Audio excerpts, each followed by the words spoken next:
This episode of Sleepy is proudly sponsored by Shopify.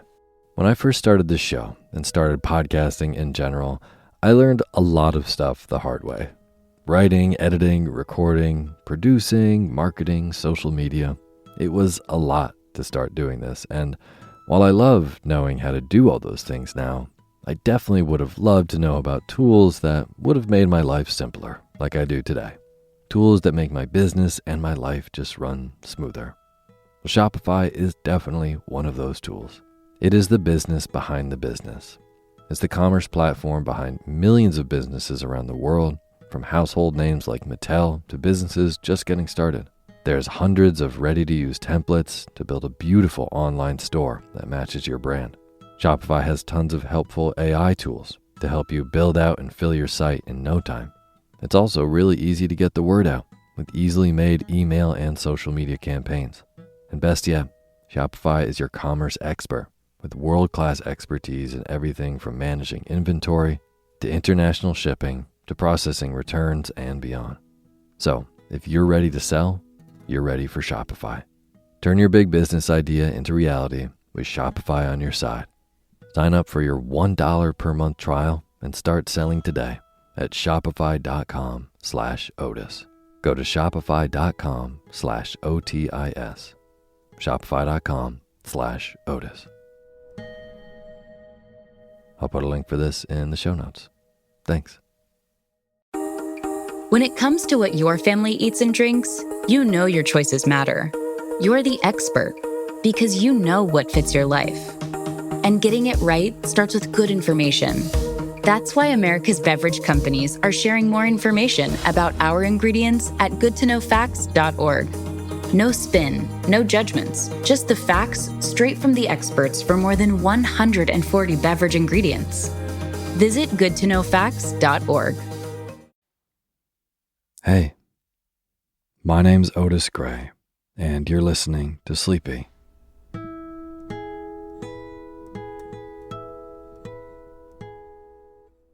A podcast where I read old books to help you get to sleep. And this is a midweek short story for you.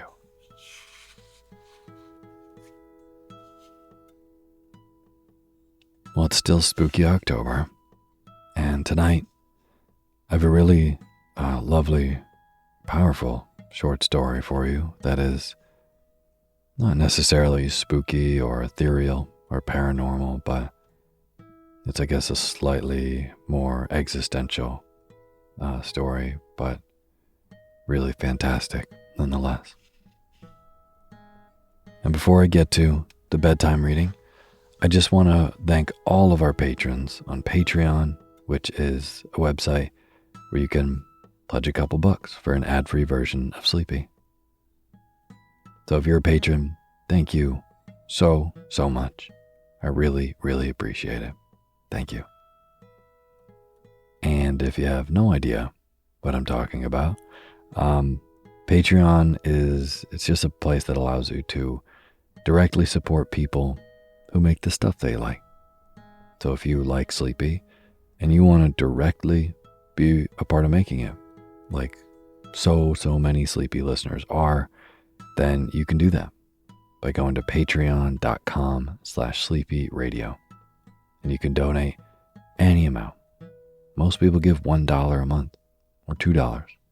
Like I said, $2 gets you access to the ad-free version of the show. $5 gets you access to our poetry feed. But even $1 means so much to me. Just $1 a month. And at $1, I'll read your name on the show. Or I can read the name of someone you want to dedicate your shout out to. Whatever you like. So, if you like this show, you want to be a part of making it directly, then you can go to patreon.com/sleepyradio. Thank you. And as always, the music you're hearing is by my good friend James Lepkowski, and the cover art for Sleepy is by Gracie Kanan.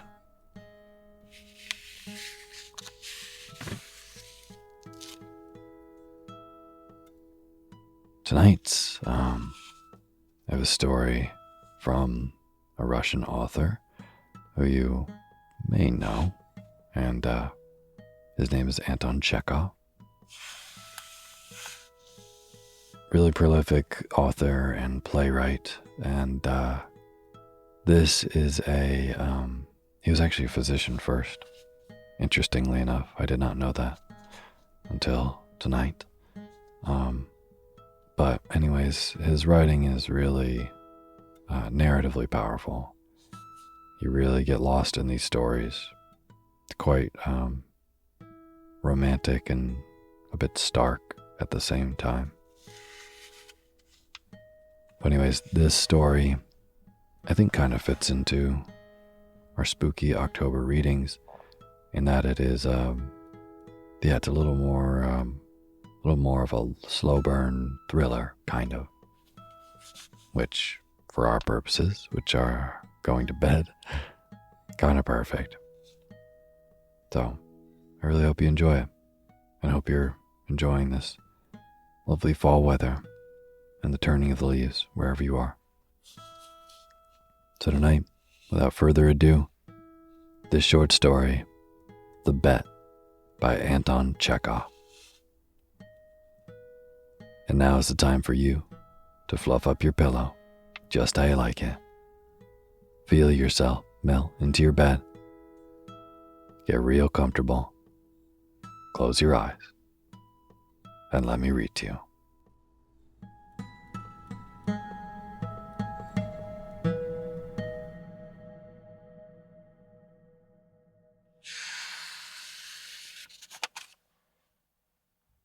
The Bet, Part 1. It was a dark autumn night.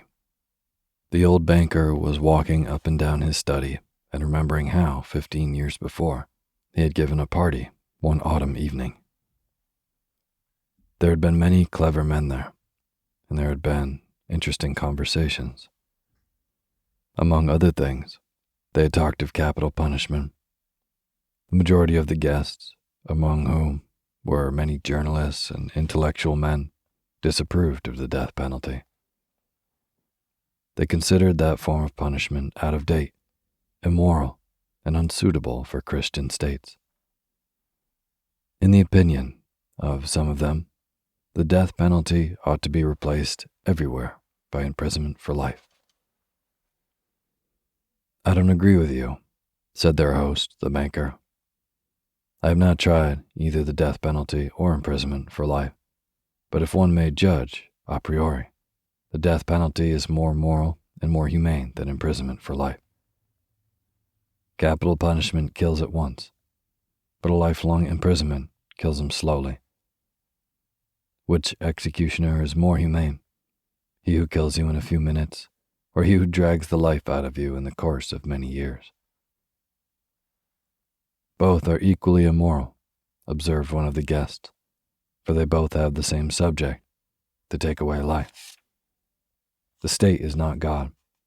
It has not the right to take away what it cannot restore when it wants to."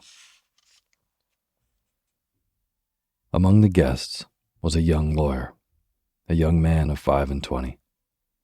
When he was asked his opinion, he said, "The death sentence and the life sentence are equally immoral. But if I had to choose between the death penalty and imprisonment for life, I would certainly choose the second. To live anyhow is better than not at all." A lively discussion arose. The banker, who was younger and more nervous in those days, was suddenly carried away by excitement. He struck the table with his fist and shouted at the young man. "It's not true. I'll bet you 2 millions you wouldn't stay in solitary confinement for 5 years. "If you mean that in earnest," said the young man, "I'll take the bet. But I would stay not 5 but 15 years. 15? Done," cried the banker. "Gentlemen, I stake 2 millions. "Agreed. You stake your millions, and I stake my freedom," said the young man. And this wild, senseless bet was carried out. The banker, spoilt and frivolous, with millions beyond his reckoning, was delighted at the bet. At supper, he made fun of the young man and said, "Think better of it, young man, while there is still time. To me, 2 millions are a trifle, but you are losing 3 or 4 of the best years of your life. I say 3 or 4 because you won't stay longer. Don't forget either, you unhappy man, that voluntary confinement is a great deal harder to bear than compulsory. The thought that you have the right to step out and liberty at any moment will poison your whole existence in prison. I am sorry for you." And now the banker, walking to and fro, remembered all this and asked himself, what was the object of that bet? What is the good of that man's losing 15 years of his life and my throwing away 2 millions? Can it prove that the death penalty is better or worse than imprisonment for life? No, no. It was all nonsensical and meaningless. On my part, it was the caprice of a pampered man, and on his part, simple greed for money. Then he remembered what followed that evening. It was decided that the young man should spend the years of his captivity under the strictest supervision in one of the lodges in the banker's garden. It was agreed that for 15 years he should not be free to cross the threshold of the lodge, to see human beings, to hear the human voice, or to receive letters and newspapers. He was allowed to have a musical instrument and books, and was allowed to write letters, to drink wine, and to smoke. By the terms of the agreement, the only relations he would have with the outer world were by a little window made purposely for that object. He might have anything he wanted, books, music, wine, and so on, in any quantity he desired by writing an order, but could only receive them through the window. The agreement provided for every detail and every trifle that would make his imprisonment strictly solitary, and bound the young man to stay there exactly 15 years, beginning from 12 o'clock on November 14th, 1870, and ending at 12 o'clock on November 14th, 1885. The slightest attempt on his part to break the conditions, if only 2 minutes before the end, released the banker from the obligation to pay him 2 millions. For the first year of his confinement, as far as one could judge from his brief notes, the prisoner suffered severely from loneliness and depression. The sounds of the piano could be heard continually day and night from his lodge. He refused wine and tobacco. Wine, he wrote, excites the desires, and desires are the worst foes of the prisoner. And besides, nothing could be more dreary than drinking good wine and seeing no one. And tobacco spoilt the air of his room. In the first year, the books he sent were principally of a light character, novels with a complicated love plot, sensational and fantastic stories, and so on. In the second year, the piano was silent in the lodge, and the prisoner asked only for the classics. In the fifth year, music was audible again, and the prisoner asked for wine. Those who watched him through the window said that all year he spent doing nothing but eating and drinking and lying on his bed, frequently yawning and angrily talking to himself. He did not read books. Sometimes at night, he would sit down to write. He would spend hours writing, and in the morning, tear up all that he had written. More than once, he could be heard crying.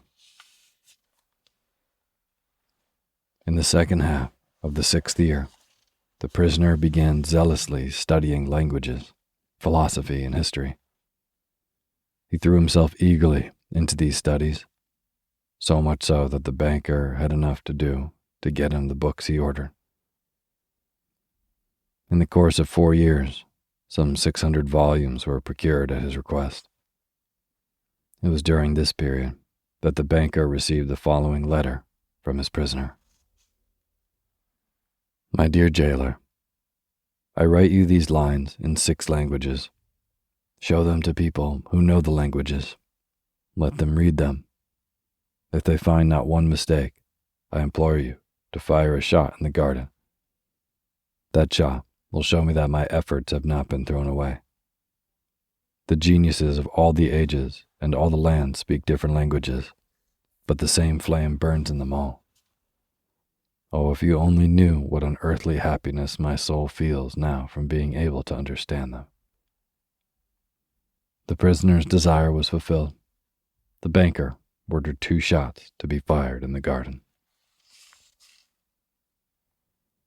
Then, after the 10th year, the prisoner sat immovably at the table and read nothing but the gospel. It seemed strange to the banker that a man who in 4 years had mastered 600 learned volumes should waste nearly a year over one thin book, easy of comprehension. Theology and histories of religion followed the Gospels. In the last 2 years of his confinement, the prisoner read an immense quantity of books quite indiscriminately. At one time, he was busy with the natural sciences. Then he would ask for Byron or Shakespeare. There were notes in which he demanded at the same time books on chemistry and a manual of medicine and a novel and some treatise on philosophy or theology. His reading suggested a man swimming in the sea among the wreckage of his ship and trying to save his life by greedily clutching first at one spar and then at another.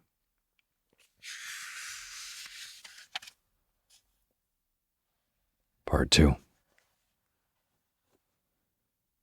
The old banker remembered all this and thought, tomorrow at 12 o'clock, he will regain his freedom. By our agreement, I ought to pay him 2 millions. If I do pay him, it is all over with me. I shall be utterly ruined. 15 years before, his millions had been beyond his reckoning. Now he was afraid to ask himself which were greater, his debts or his assets. Desperate gambling on the stock exchange, wild speculation and excitability which he could not get over, even in advancing years, had by degrees led to the decline of his fortune, and the proud, fearless, self-confident millionaire had become a banker of middling rank, trembling at every rise and fall in his investments. Cursed bet, muttered the old man, clutching his head in despair. Why didn't the man die? He is only 40 now. He will take my last penny from me. He will marry, will enjoy life, will gamble on the exchange, while I shall look at him with envy like a beggar and hear from him every day the same sentence. I am indebted to you for the happiness of my life. Let me help you. No, it is too much. The one means of being saved from bankruptcy and disgrace is the death of that man. It struck 3 o'clock. The banker listened. Everyone was asleep in the house, and nothing could be heard outside but the rustling of the chilled trees. Trying to make no noise, he took from a fireproof safe the key of the door, which had not been opened for 15 years, put on his overcoat, and went out of the house. It was dark and cold in the garden. Rain was falling.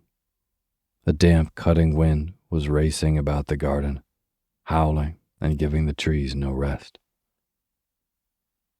The banker strained his eyes, but could see neither the earth, nor the white statues, nor the lodge, nor the trees. Going to the spot where the lodge stood, he twice called the watchman. No answer followed. Evidently, the watchman had sought shelter from the weather and was now asleep somewhere either in the kitchen or in the greenhouse. If I had the pluck to carry out my intention, thought the old man, suspicion would fall first upon the watchman. He felt in the darkness for the steps and the door and went into the entry of the lodge. Then he groped his way into a little passage and lighted a match. There was not a soul there. There was a bedstead with no bedding on it, and in the corner there was a dark cast-iron stove. The seals on the door leading to the prisoner's rooms were intact.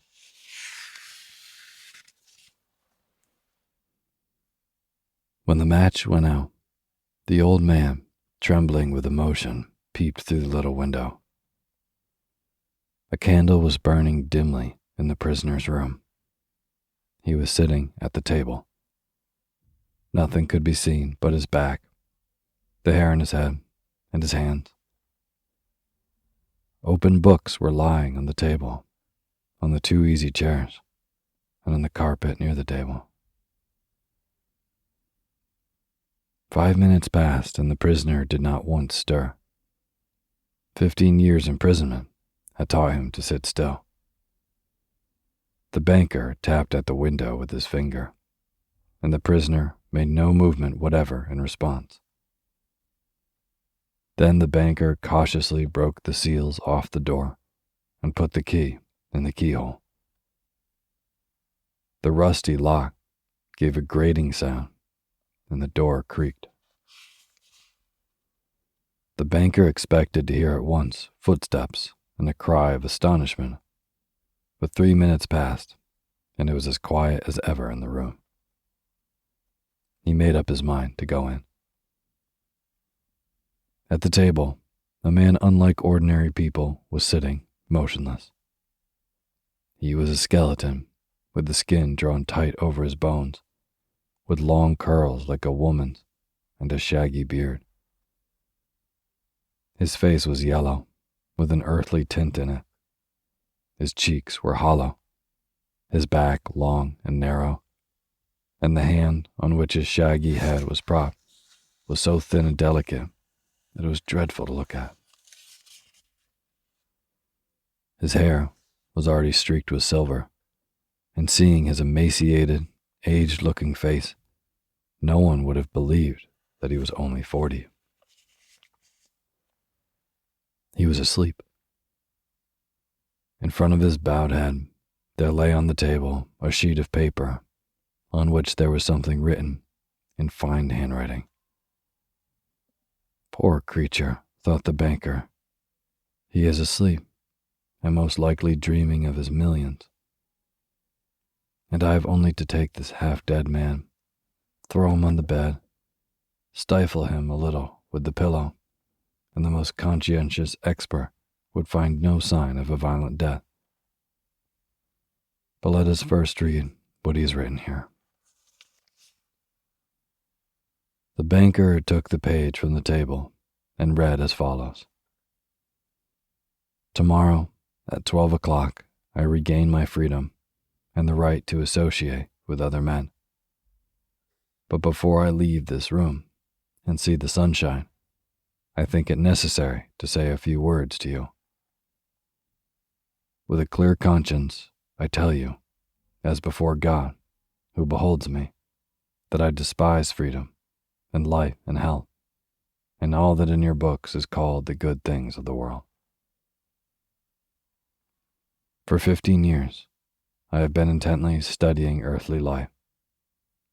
It is true, I have not seen the earth nor men, but in your books I have drunk fragrant wine, I have sung songs, I have hunted stags and wild boars in the forests, have loved women.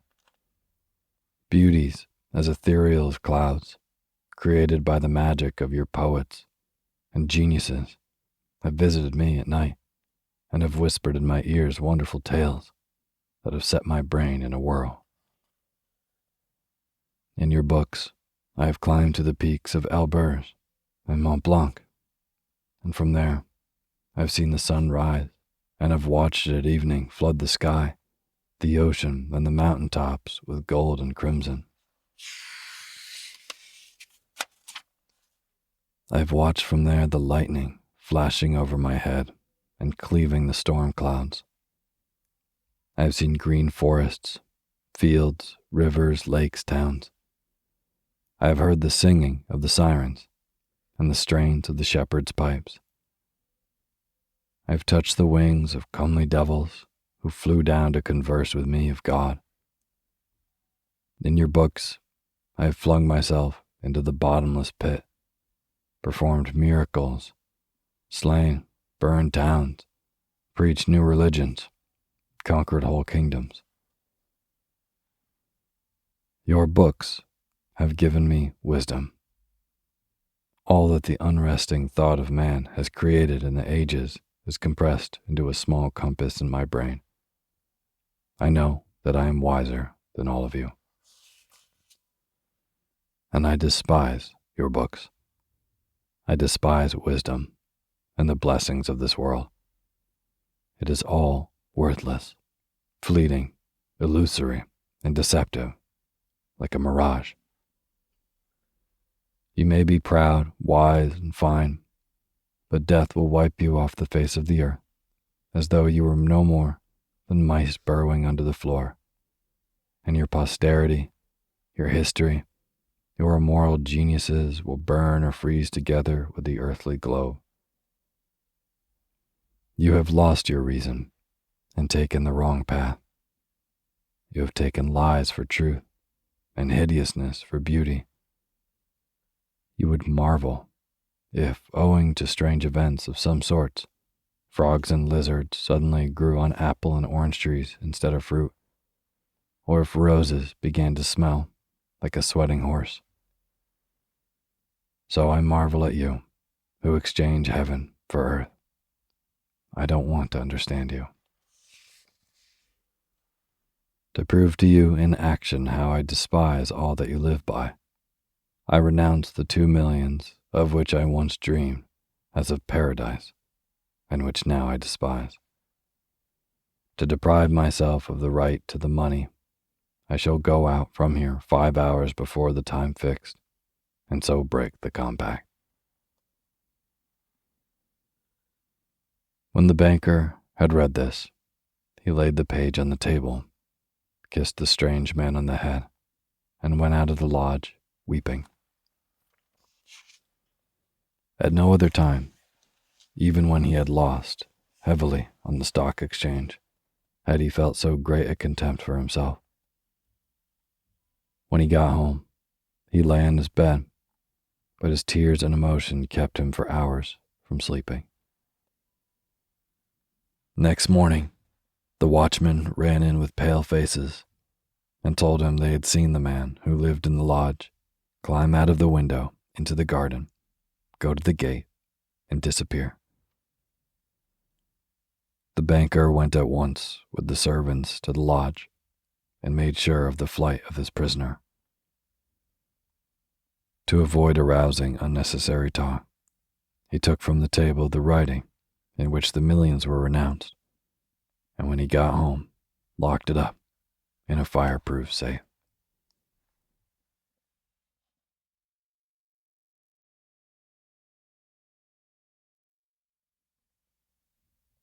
Thank you for listening to Sleepy. Good night.